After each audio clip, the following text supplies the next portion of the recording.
An Aisin timing belt kit was installed. Both Aisin and Denso are Toyota OEM suppliers. The kit included the timing belt, idler pulley, tensioner pulley, water pump, and also I installed a new thermostat and a thermostat housing.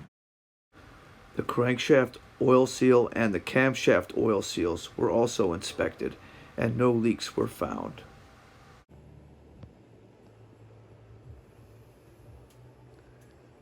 Crankshaft bolt has been torqued to 217 foot-pounds.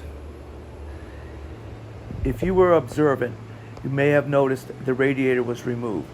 This was done to protect it during the timing belt work and in preparation for the new Denso AC Compressor, new Denso AC Condenser, and a new receiver dryer.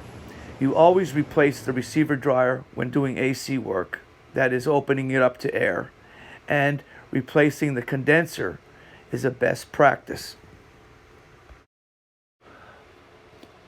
The new Denso compressor was oil balanced with PAG 46 oil, an ND-8 equivalent. The compressor was installed with 4 new bolts from Toyota.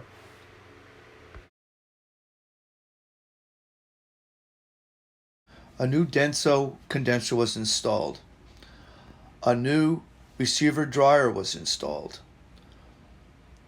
All new O-rings were used for the connections. The system was evacuated for 4 hours. Since the condenser and the receiver dryer were new, an additional 3 ounces of PAG oil was added during the 1.5 pound R134A charge. Toyota specs for a normal functioning system.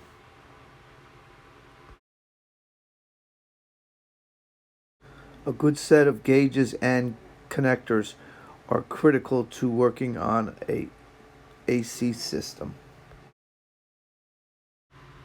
Based on ambient temperature and RPM, the low side at 28 psi and the high side at 209 psi are within Toyota's specifications. Finally, all nuts and bolts were torqued to Toyota's factory service manual specifications.